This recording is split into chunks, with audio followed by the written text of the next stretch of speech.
How to delete your Poshmark account. Hi everybody, welcome back to our channel. In today's guide video, I'll simply guide you through the steps on how you can delete your Poshmark account, so make sure to watch the video till the very end. If you want to delete your Poshmark account, then all you have to do is simply open up your browser and then just go to poshmark.com and then sign into your account.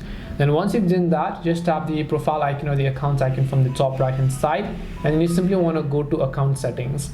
Then once you go to account settings, right over here you want to simply scroll and then look for the option called manage account status, and then tap on manage account status. Once you tap on it, here you can see manage account status, and then here you'll find delete my account button. All you have to do is tap on it, verify it with the verification code that you received, and your Poshmark account will be successfully deleted. This is how you can delete your Poshmark account. Hope this video was helpful to you guys, and if it did help you, make sure to leave a like and subscribe to our channel. And if you have got any more questions, queries or doubts, feel free to also leave them down in the comment section. Thank you very much for watching till the end of this tutorial, and see you soon in our next video.